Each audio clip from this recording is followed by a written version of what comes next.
साथियों सब तो पहला तुहानू सारिਆਂ ਨੂੰ मेरी तरफों प्यार भरी सत श्री अकाल नमस्कार एंड गुड मॉर्निंग स्टूडेंट। अज आपां सैप्टंबर एग्जाम 2023 क्लास +2 दे 32 जिहड़े क्वेश्चन है 1 मार्क क्वेश्चनस वो अज आपां तुहाडे लई एक्सप्लेन करन जा रहे हैं, जिहड़ा कि मॉडल पेपर तुहाडे कोल अवेलेबल है। इहदा स्टूडेंट पहला क्वेश्चन जिहड़ा है वो हैगा एक सैट है साडे कोले ए, उहदे विच साडे कोले 10 एलिमेंट हैं। The number of equivalence relation containing 1,2 असी फाइंड आउट करने हैं। स्टूडेंट ये रिलेशन किहड़े होणगे सानू पता है कि जिहड़ा साडा ए क्रॉस ए है उहदे च एलीमेंटां दी गिनती स्टूडेंट होएगी 9 होएगी, ठीक है। और साडे टोटल नंबर ऑफ रिलेशन जिहड़े बनणगे वो 2 दी पावर 9 बनणगे, यानी कि 500 ते 12। उन्हां 512 विचों असी लभना हैगा कि ऐसे इक्विवेलेंस रिलेशन किहड़े हन जिन्हां दे विच ए एंट्री होएगी जी 1,2। इक्विवेलेंस रिलेशन की हुंदा स्टूडेंट जिहड़ा रिफ्लैक्सिव भी होवे, सिमेट्रिक भी होवे ते ट्रांजिटिव भी होवे, उस रिलेशन नूं असीं इक्विवेलेंस रिलेशन कहने हां। स्टूडेंट एक रिलेशन जिहड़ा हैगा वो तां होएगा ए क्रॉस ए, जिहनूं आपां यूनीवर्सल रिलेशन कह दिंदे हैगे आ। ते एक रिलेशन स्टूडेंट साडा ए होएगा जिस च 1,1 2,2 3,3 ते उस तो बाद 1,2 ते 2,1 ये एलीमेंट स्टूडेंट अगर जिस रिलेशन च होणगे, देखो रिफ्लैक्सिव भी है, सिमेट्रिक भी है और ट्रांजिटिव भी। इट मीनस ये 2 रिलेशन साडे होणगे, एक यूनीवर्सल रिलेशन ते एक साडा रिलेशन जिस 1 1 2 2 3 3 होवे ते एक जिहड़े एलीमेंट ए होवे ते एक इहदा यानी कि 1 2 है तां 2 1 होवे। ये साडे 2 रिलेशन होणगे जिहड़े कि इक्विवेलेंस रिलेशन होणगे, जिहड़े कि इस एलीमेंट नूं कंटेन करनगे। इहदा मतलब इहदा आंसर साडा हैगा जी बी। हुण स्टूडेंट साडा दूसरा क्वेश्चन जिहड़ा है y is equal to sine inverse x is equal to y, if sine inverse x is equal to y then ये सानू उहदी प्रिंसीपल ब्रांच पुछी। स्टूडेंट सानू 6 दे 6 फंक्शनां दीयां प्रिंसीपल ब्रांचेस पता होणीआं चाहीदियां हन। स्टूडेंट एक साडे कोले देखो, पहला मैं साइन दी ही गल करदा, आपां जवाब दिन्ने क्वेश्चन दा। साइन दी जिहड़ी प्रिंसीपल ब्रांच है स्टूडेंट ये हुंदी है क्लोज्ड इंटरवल -π/2 टू π/2। इहदा मतलब साडा आंसर हो गया जी बी। स्टूडेंट अगर मैं इस इंटरवल नूं ओपन कर देवां तो ये जिहड़ी ब्रांच साडी है ये हो जाएगी स्टूडेंट tan इनवर्स दी। ये कादी हो जाएगी? tan इनवर्स x दी प्रिंसीपल ब्रांच हो जाएगी। ये साडी साइन इनवर्स x दी सी। स्टूडेंट अगर मैं इस इंटरवल दे विचों उपरले नूं क्लोज्ड ही रहन देवां, ठीक है, तो ये एक वैल्यू मैं विचों ड्रॉप कर देवां y दी, किहड़ी जी? y 0 नहीं होनी चाहिए। तो ये जिहड़ी ब्रांच हो जाएगी स्टूडेंट कोसिकेंट इनवर्स x दी हो जाएगी। हुण साडे कोले एक इंटरवल होर सी बिल्कुल इस तरह 0 टू π। ये सानू पता है प्रिंसीपल ब्रांच स्टूडेंट हैगी है cos इनवर्स x दी। अगर मैं इस इंटरवल नूं ओपन कर देवां तो ये हो जाएगी साडी कोटेंजेंट इनवर्स x दी। अगर मैं इस इंटरवल नूं क्लोज रहन देवां पर एक पॉइंट जिहड़ा y π/2 दे इक्वल ना होवे तो यह ब्रांच साडी हो जाएगी स्टूडेंट सीकेंट इनवर्स x दी जी, ठीक है। हुण आपां आउणे आ जी क्वेश्चन नंबर इहदा 3rd जिहड़ा हैगा उहदे वल। क्वेश्चन नंबर 3 स्टूडेंट कुछ इस तरह है, बहुत ही आसान है। If A is a matrix of order 3/4, आपां एक रफ जिहा एक मैट्रिक्स लिख लैने समझण दे लई कि 3 रोआं होणगीਆਂ 1 2 3 ते 4 एलीमेंट देखो, ते 3 रोज इत्थे मैं लिख देना 2 3 4 5 3 4 5 ते 6। देखो ये कितनियां रोज है? 3 रोज है ते 4 ये स्टूडेंट कॉलम है। हुण तुसीं देखना की है, if A is a matrix of order 3/4 then the number of elements in each row दे विच कितने एलीमेंट देखो 1 2 3 ते 1 4। ਇਹਦਾ मतलब साडा आंसर हो गया जी ए। अगर कॉलम च पुछदा है तो 3 एलीमेंट होंगे, ठीक है ना। बड़ा इत्थों क्लीयर सानू नज़र आंदा पिया इस नूं वेख के भी अगर तुहानूं पुछदा है कि नंबर ऑफ एलीमेंट्स इन रो तो तुसीं कॉलमां दी गिनती देख लो। अगर तुहानूं पुछदा है कि number of elements in the columns तो तुसीं फिर की करना स्टूडेंट रोज़ दे विच रो दी गिनती जिहड़ी आ देख लैनी हैगी तो साडा आंसर आ जाएगा जी। चौथा पार्ट स्टूडेंट दा हैगा if A is a matrix of order 3। एक ए साडा मैट्रिक्स है जिहदा कि ऑर्डर 3/3 है। स्टूडेंट असी लभना कि एक सानू होर गिवन है determinant of A is 2 and we want to find determinant of 3a। Student एक जनरल रिजल्ट सी साडे कोले के ए इहनूं तुसीं याद रखना है। इत्थे जिहड़ा ए है साडा ओहदा ऑर्डर हैगा n/n ते स्टूडेंट एदा सीगा k raise to power n into determinant of A साडा रिजल्ट सीगा जिहड़ा जदों ए साडा n/n होवे ते डिटर्मिनेंट ऑफ ए सानू पता होवे तो ए कितना हो जाएगा साडा क्योंकि 3 देखो k दी वैल्यू कितनी स्टूडेंट है इहदे च साडी k दी वैल्यू साडी हैगी स्टूडेंट इच 3 जी और 3 दी पावर कितनी है जिन्ना ओदा ऑर्डर 3 ते इनटू डिटर्मिनेंट ऑफ ए ये साडा हो जाएगा 27 इंटू डिटर्मिनेंट ऑफ ए साडे कोले 2 हैगा जी ये हो जाएगा साडा जी 54 यानी कि सी आंसर साडा 54 वाला सही हो जाएगा जी। हाँ जी स्टूडेंट हुण आपां लैन जा रहे हैं पार्ट 5 ऑफ क्वेश्चन नंबर 1।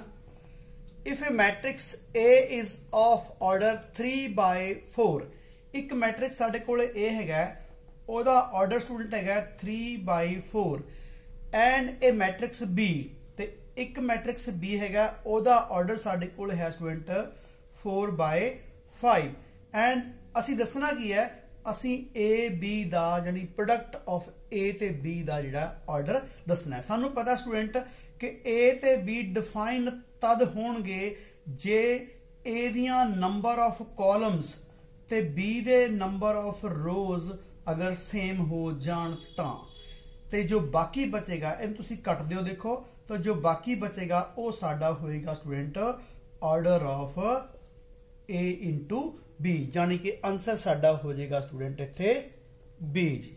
ठीक है 6th पार्ट स्टूडेंट हुण करन जा रहे हैं the number of all possible matrices of order 3/3 with each entry as 0 1 यानी 3/3 का स्टूडेंट जिहड़ा मैट्रिसेस होएगा ਉਹਦੇ ਕੋਲੇ ਸਾਡੇ ਕੋਲ 9 प्लेसिस होणगियां जे ਅਸੀਂ +1 ਦੀ परमूटेशन एंड कंबीनेशन वाले चैप्टर की गल करिए साडे कोले 9 प्लेसिस फिल करन लई देखो साडे कोले हरेक प्लेस के कोरस्पोंडिंग 2 एंट्रियां इत्थे 0 1 हो सकता है इत्थे 0 1 हो सकता है इत्थे 0 1 हो सकता है यानी हरेक लई 2 चॉइसेस है ते साडे कोले 9 प्लेसिस हैगियां स्टूडेंट ये साडा आंसर हो जाएगा 512 यानी कि the number of possible matrices of order 3/3 with each entry as 0 1 is D answer 512।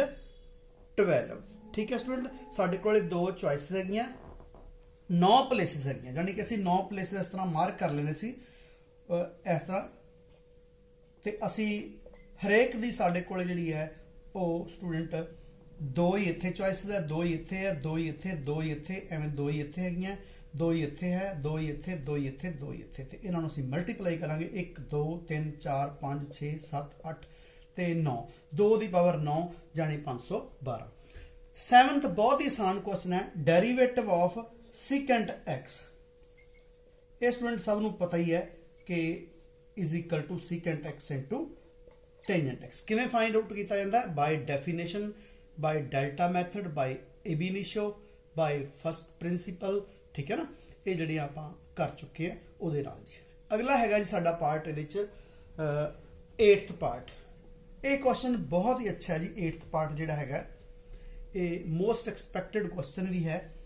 कहंदा इस दा डेरिवेटिव कितना होएगा। सब तो पहला इनवर्स फंक्शन नूं अगर सिंपलीफाइड फॉर्म च लिख सकते हाँ तो स्टूडेंट पहला लिखना है सानू पता सी कॉस नूं 90 माइनस एक्स लिख सकते हैं क्योंकि cos 90 minus x is equal to sine 90 minus x is equal to cos x. Student sine ते साइन इनवर्स जिहड़ा कैंसल हो जाएगा साडे कोल बाकी बचेगा π/2 माइनस एक्स ते फिर डेरिवेटिव इहदा स्टूडेंट कितना हो जाएगा sine inverse cos of x दा this is equal to d over dx of π/2 minus x, pi by 2 constant है 0 हो जाएगा तो एक्स का डेरिवेटिव -1 हो जाएगा। Hence C is the answer student. अगला क्वेश्चन फिर अच्छा है, बहुत ही वधिया। इंटैग्रल जिहड़ा साडा कढना है जिसी टेंजेंट एक्स का स्टूडेंट, ठीक है। ये मैं कैलकुलेट तुहानूं करके दिखा रहा ताकि कोई गलती की गुंजाइश ना रहे। हाँ जी देखो, ये बन गया साडा, ये वाली फॉर्म बन गई F dash x divided by F x. ਇਹਦਾ इंटैग्रल स्टूडेंट ਹੁੰਦਾ जी log mod F of x plus constant. ਅਸੀਂ ਕਿਹਾ cos ਦਾ ਜਿਹੜਾ ਡੈਰੀਵੇਟਿਵ ਹੈ ਨਾ ਉਹ ਐਕਚੁਅਲੀ ਮਾਈਨਸ ਸਾਈਨ ਦਾ, ਤੇ ਮਾਈਨਸ ਅਸੀਂ ਆਪਦੇ ਕੋਲੋਂ ਲਗਾ ਦਿੱਤੀ ਜੀ। ਇਹ ਆ ਗਿਆ minus log of mod cos x plus c। ਇਹਦੇ ਹਿਸਾਬ ਨਾਲ ਸਾਡਾ ਆਨਸਰ ਹੋ ਗਿਆ ਜੀ B। अगर ਅਸੀਂ ਇਹਨੂੰ ਮਾਈਨਸ ਨੂੰ ਅੰਦਰ ਲੈ ਜਾਈਏ ਤਾਂ ਇਹ ਸਾਡਾ ਕੁਝ ਇਸ ਤਰ੍ਹਾਂ ਹੋ ਜਾਏਗਾ, cos ਦੇ ਉੱਪਰ ਮਾਈਨਸ ਚਲੀ ਜਾਏਗੀ, formula log m raised n log m is equal to log m raised power m जी। इस साडा स्टूडेंट हो जाएगा log of 1 by cos x plus c and is equal to log of secant x plus c student, ठीक है ना। इतने हैगा पर ये माइनस लगी, इस करके आंसर नहीं हो सकता। यानी कि दो आंसर है, ए आंसर भी हो सकता है, ए आंसर भी हो सकता है। हाँ जी स्टूडेंट, हुण आपां लै रहे हैं part 10 of question number 9। Let R be the relation in the set n of natural numbers and R is defined by the set of ordered pairs a comma b so that a is equal to b minus 2 and b is greater than 6. Choose the correct answer। देखो ये तो b जिहड़ा ना student वो 6 तो बिगर होना चाहिए। ਇਹਦਾ मतलब ਜਿਹੜਾ ए आंसर है वो तो साडा इत्थे रिजेक्ट हो गया जी, ठीक है ना। हुण दूसरी गल जिहड़ी देखिए कि वो हैगी है कि जिहड़ा ए है वो बी तो 2 छोटा होना चाहिए, यानी ए जिहड़ा है वो बी तो 2 छोटा, तो ए भी रिजेक्ट हो गया। आ देखो ए बी तो 2 छोटा बिल्कुल सही हो गया, आ देखो ए भी रिजेक्ट हो गया, ठीक है ना। ये इस तरह भी असीं फाइंड आउट कर सकते सी, पर फिर भी अगर तुसीं चाहते हो कि इहनूं एक्सप्लेन किया जाए, साडे कोले ए हैगा b -2 ते b लैना असीं 6 तो बिगर, ठीक है ना। 6 तो बिगर लेना है तो फिर स्टूडेंट साडा b 7 हो सकता है, देखो ठीक है ना। ते आंसर विच b साडे कोले 7 हैगा डी च, है ना। b असीं अगर 7 लैने हाँ तो ए दी वैल्यू साडी कितनी आउंदी है, 7 - 2 5 आउंदी है, पर उत्थे देखो 8 है ए दी वैल्यू। जां फिर बी साडा स्टूडेंट 8 हो सकता है, ठीक है ना। 6 तो वड्डा ही लेना है, ठीक है ना। तो अगर लेने आ तो फिर ए दी वैल्यू साडी हो जाएगी 8 - 2 इज इक्वल टू 6। ਇਹਦਾ मतलब 6, ਜਿਹੜਾ ਸਾਡਾ 8 है वो बिल्कुल सही आंसर है जी, ठीक है। हुण असीं स्टूडेंट ਇਹਦੇ नैक्सट जिहड़ा क्वेश्चन नंबर 11 वाल आने हैगे हैं। क्वेश्चन नंबर 11 कुछ इस तरह है, इंटैग्रल 1 to √3 1/1 plus x square dx। Student तुहानूं पता है ये किस दा डेरीवेटिव हुंदा है, this is the derivative of tangent inverse x. इस करके इहदा इंटैग्रल जिहड़ा है वो 1/1 प्लस एक्स स्क्वायर दा वो हो जाएगा tan इनवर्स एक्स, ते ए दी लोअर लिमिट है, ए दी अपर लिमिट लगाती। ये स्टूडेंट साडा हो गया tangent inverse √3 minus tangent inverse only 1। tan inverse √3 दी वैल्यू स्टूडेंट होंदी है π/3 ते ये हुंदा जी π/4। इहदा एलसीएम लैके 12 आ गया जी, ये आ गया 4π - 3π इज इक्वल टू π/12 साडा इसका आंसर आ गया, यानी answer is our D answer है जी, ठीक है ना। इस तो बाद साडा क्वेश्चन नंबर हैगा जी 12, वो बहुत ही आसान है। सीकेंट स्क्वायर एक्स, सानू सिर्फ दो ही जिहड़े इंटीग्रल ऐसे जिहड़े स्क्वायर दे, एक सीकेंट स्क्वायर ते कोसिकेंट स्क्वायर, जिन्हां दे इंटीग्रल सानू नोन हन। ये हुंदा स्टूडेंट तुहानू पता ही है टेंजेंट एक्स प्लस सी। ये आंसर साडा स्टूडेंट आ गया जी सी जी, ठीक है। इत्थे कोसिकेंट स्क्वायर दा भी तुहानू याद होना चाहिए है, जिहड़ा कि हुंदा minus cot x plus C जी। नैक्सट क्वेश्चन स्टूडेंट जिहड़ा हैगा साडा वो y is equal to 13th part y is equal to sine x then at x equal to pi by 2 y2 is equal to what? ਅਸੀਂ y ਲਿਖਿਆ ਜੀ, y ਸਾਡਾ sin x ਹੈ ਤੇ y1 ਸਟੂਡੈਂਟ ਸਾਡਾ ਹੋ ਜਾਏਗਾ cos x ਤੇ y2 ਸਟੂਡੈਂਟ ਹੋ ਜਾਏਗਾ ਮਾਈਨਸ ਦਾ sin x। ਅਸੀਂ y2 ਦੀ ਵੈਲਿਊ ਕੱਢਣੀ ਹੈ ਜੀ ਕਿੱਥੇ? at x is equal to pi by 2 ਦੇ ਉੱਪਰ ਤੇ ਇੱਥੇ x ਨੂੰ ਅਸੀਂ pi by 2 ਪੁੱਟ ਕੀਤਾ, sin 90 ਸਾਡਾ 1 ਹੁੰਦਾ ਜੀ ਤੇ ਇਹਦੀ ਵੈਲਿਊ ਆ ਗਈ ਸਾਡੀ ਮਾਈਨਸ ਦਾ 1। ਬਹੁਤ ਹੀ ਆਸਾਨ ਕੁਐਸਚਨ। ਨੈਕਸਟ ਸਟੂਡੈਂਟ ਜਿਹੜਾ ਹੈਗਾ ਕੁਐਸਚਨ ਨੰਬਰ 14 ਸਾਡਾ ਪਾਰਟ, ਉਹ ਹੈ ਸਾਡਾ x ਸਾਡੀ ਹੈ ਜੀ 280 ਤੇ y ਹੈ ਸਾਡੇ ਕੋਲੇ 80 square. This is parametric equation of the parabola. ਠੀਕ ਹੈ ਨਾ, ਇਹਦਾ ਅਸੀਂ ਲੱਭਣਾ ਹੈਗਾ ਜੀ dy over dx ਕਿੰਨਾ ਹੋਏਗਾ। dx over dt ਕੱਢ ਲਓ ਸਟੂਡੈਂਟ, ਪੈਰਾਮੀਟਰ ਇਕੁਏਸ਼ਨ ਦਾ ਤੁਹਾਨੂੰ ਪਤਾ ਹੈ ਕਿ ਕਿਵੇਂ ਆਪਾਂ ਡਿਫਰੈਂਸ਼ੀਏਟ ਕਰਦੇ, t ਦਾ ਡੈਰੀਵੇਟਿਵ 1 ਹੋ ਗਿਆ। ਇੱਥੇ dy over dt ਕੱਢ ਲਓ, a ਐਜ਼ ਇਟ ਇਜ਼ ਰਹਿ ਜਾਏਗਾ ਤੇ t ਸਕੁਅਰ ਦਾ ਸਾਡਾ 2t ਹੋ ਜਾਏਗਾ, ਆ ਜਾਊਗਾ 2at ਤੇ dy over dx ਕੱਢਣ ਲਈ ਸਟੂਡੈਂਟ ਅਸੀਂ ਇਸ ਵਾਲੇ ਨੂੰ ਯਾਨੀ dy over dt ਨੂੰ dx over dt ਨਾਲ ਡਿਵਾਈਡ ਕਰ ਦੇਣਾ ਹੈ, ਯਾਨੀ ਇਹਦੀ ਵੈਲਿਊ 280 ਹੈ ਤੇ ਇਹ ਸਾਡੀ 2 ਹੈ, ਇਹ ਕੱਟ ਕੇ ਸਾਡੇ ਕੋਲੇ ਸਿਰਫ t ਰਹਿ ਜਾਏਗਾ। Hence A is the answer student.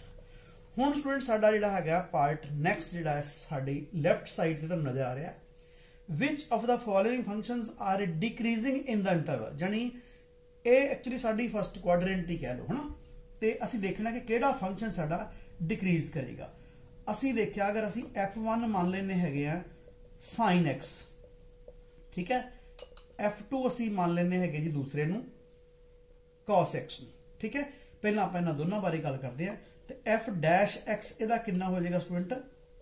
cos x ਹੋ ਜਾਏਗਾ। ਦੇਖੋ cos x ਜਿਹੜਾ 0 ਤੋਂ pi by 2 ਦੇ ਵਿਚਕਾਰ ਇਹ ਪੋਜ਼ਿਟਿਵ ਹੁੰਦਾ ਹੈਗਾ, ਠੀਕ ਹੈ ਨਾ, ਇਹ ਹੁੰਦਾ ਜੀ ਪੋਜ਼ਿਟਿਵ ਇਨ 0 to pi, ਇਹਦਾ ਮਤਲਬ ਇਹ ਕਰੇਗਾ ਇਨਕਰੀਜ਼ਿੰਗ ਹੋਏਗਾ, ਠੀਕ ਹੈ ਨਾ। ਹੁਣ ਅਸੀਂ ਐਸ ਤੇ ਆਏ ਜੀ, ਇਹ ਸਾਡਾ f2 ਡੈਸ਼ ਕੱਢਿਆ ਜੀ, ਇਹ ਆ ਜਾਏਗਾ cos ਦਾ ਮਾਈਨਸ ਸਾਈਨ ਹੋ ਜਾਏਗਾ ਸਟੂਡੈਂਟ, ਤੇ ਇਹ ਸਾਡੀ ਨੈਗੇਟਿਵ ਤੇ ਪਹਿਲੇ ਹੈਗੀ ਆ ਨਾ, ਇੱਕ ਨੈਗੇਟਿਵ ਪਹਿਲਾਂ ਹੈਗੀ ਆ, ਇੱਕ ਸਾਈਨ ਜਿਹੜਾ ਸਾਡਾ ਫਸਟ ਕੁਆਡਰੈਂਟ ਚ ਕੀ ਹੁੰਦਾ ਜੀ 0 to 90 ਚ ਪੋਜ਼ਿਟਿਵ ਹੁੰਦਾ, ਇਸ ਕਰਕੇ ਟੋਟਲ ਜਿਹੜਾ ਉਹ ਨੈਗੇਟਿਵ ਹੋ ਗਿਆ ਇਨ 0 to pi by 2। ਸਾਨੂੰ ਪਤਾ ਸੀਗਾ ਕਿ f ਡੈਸ਼ ਅਗਰ ਸਾਡਾ 0 to 90 ਦੇ ਵਿਚਕਾਰ ਅਗਰ ਨੈਗੇਟਿਵ ਹੈ ਤਾਂ ਇਸ ਕੇਸ ਦੇ ਵਿੱਚ ਸਾਡਾ ਜਿਹੜਾ ਕੁਐਸਚਨ ਜਿਹੜਾ ਫੰਕਸ਼ਨ ਹੈ ਕੀ ਕਰੇਗਾ? ਡਿਕਰੀਜ਼ ਕਰੇਗਾ। ਇਹਦਾ ਮਤਲਬ ਸਾਡਾ ਆਨਸਰ ਜਿਹੜਾ B ਆ ਚੁੱਕਿਆ, ਯਾਨੀ cos ਜਿਹੜਾ ਹੈਗਾ ਉਹ ਫੰਕਸ਼ਨ 0 ਤੋਂ 90 ਦੇ ਵਿਚਕਾਰ ਡਿਕਰੀਜ਼ ਕਰੇਗਾ ਜੀ। ਜੇ ਅਸੀਂ ਤੀਸਰੇ ਵੱਲ ਵੇਖਦੇ ਹਾਂ ਤੇ ਉਹ ਨਾਈਦਰ ਇਨਕਰੀਜ਼ਿੰਗ ਨੋਰ ਡਿਕਰੀਜ਼ਿੰਗ ਆ ਜਾਏਗਾ, ਤੇ ਜੇ ਅਸੀਂ ਚੌਥਾ ਦੇਖਦੇ ਹਾਂ ਤੇ ਉਹਦਾ ਡੈਰੀਵੇਟਿਵ ਸਟੂਡੈਂਟ ਹੁੰਦਾ ਹੈਗਾ secant square x, ਉਹ ਹੋਲ ਸਕੁਅਰ ਹੋ ਜਾਏਗਾ ਤੇ ਉਹ ਹੋਏਗਾ ਹੀ ਪੋਜ਼ਿਟਿਵ, ਉਹ ਇਨਕਰੀਜ਼ ਹੀ ਕਰੇਗਾ ਜੀ, ਠੀਕ ਹੈ। ਹੁਣ ਅਸੀਂ ਕੁਐਸਚਨ ਨੰਬਰ ਲੈਣੇ ਸਟੂਡੈਂਟ ਲਾਸਟ ਵਾਲਾ 16th ਪਾਰਟ, ਬਹੁਤ ਹੀ ਅੱਛਾ ਕੁਐਸਚਨ। ਅਸੀਂ ਏਰੀਆ ਫਾਈਂਡ ਆਊਟ ਕਰਨਾ ਹੈ। ਏਰੀਆ ਸਟੂਡੈਂਟ ਸਾਡਾ ਡਿਟਰਮੀਨੈਂਟ ਮੈਥਡ ਦੇ ਦੁਆਰਾ ਅਸੀਂ ਕੱਢ ਚੁੱਕੇ ਹਾਂ। ਇਹ ਕੁਝ ਇਸ ਹਾਫ ਇਨਟੂ 1 1 1, ਇਹ ਜਿੱਥੇ ਮਰਜ਼ੀ ਲਿਖ ਦਿਓ, ਫਸਟ ਕਾਲਮ ਲਿਖ ਦਿਓ, ਸੈਕੰਡ ਲਿਖ ਦਿਓ, ਥਰਡ ਲਿਖ ਦਿਓ, ਤੇ ਉਸ ਤੋਂ ਬਾਅਦ ਸਾਡਾ ਅਸੀਂ ਲਿਖਾਂਗੇ x1 y1 x2 y2 x3 y3। तो स्टूडेंट ਇਹਨੂੰ ਅਸੀਂ ਡਿਟਰਮੀਨੈਂਟ ਨੂੰ ਅਸੀਂ ਕੀ ਕਰਾਂਗੇ? ਐਕਸਪੈਂਡ ਕਰ ਦਾਂਗੇ। 1 ਇਹ ਰੋ ਛੱਡਦੀ, ਕਾਲਮ ਛੱਡਤਾ, ਹੈਗਾ 10 plus 12 ਹੋ ਗਿਆ ਜੀ, -1 -5 -4 ਅਗੇਨ -1, ਇਹ ਰੋ ਛੱਡੀ, ਕਾਲਮ ਛੱਡਿਆ, -3 -2 ਜੀ, ਇਹ ਆ ਗਿਆ ਜੀ 1/2, ਇਹ ਹੋ ਗਿਆ ਸਾਡਾ 22, ਇਹ -1, ਇਹ ਸਟੂਡੈਂਟ ਹੋ ਜਾਏਗਾ ਸਾਡਾ 5 ਜੀ, -2 ਤੇ -10 -5 ਤੇ ਬਾਹਰ ਇਸ ਕਰਕੇ ਜੀ, ਠੀਕ ਹੈ ਨਾ। ਇਹ 1/2, 22 ਤੇ 5 27 ਵਿੱਚੋਂ ਇੱਕ ਘਟਾਇਆ ਰਹਿ ਗਿਆ ਜੀ 26, ਤੇ 26/2 ਸਟੂਡੈਂਟ ਆ ਗਿਆ 13 ਸਕੁਅਰ ਯੂਨਿਟ ਸਾਡਾ ਆਨਸਰ ਆ ਚੁੱਕਿਆ ਜੀ। ਇਹਦਾ ਆਨਸਰ ਹੋ ਗਿਆ ਸਾਡਾ B ਜੀ। ਇਹਦੇ ਨਾਲ ਸਾਡੇ 16 ਕੁਐਸਚਨ ਜਿਹੜੇ ਅਸੀਂ ਉਹ ਕੰਪਲੀਟ ਕਰ ਦਿੱਤੇ ਹਨ। ਫਿਰ ਵੀ ਅਗਰ ਤੁਹਾਨੂੰ ਕੋਈ ਡਾਊਟ ਹੋਵੇ ਤਾਂ ਤੁਸੀਂ ਉਹ ਮੈਨੂੰ ਮੈਸੇਜ ਕਰਕੇ ਪੁੱਛ ਸਕਦੇ ਹੋ।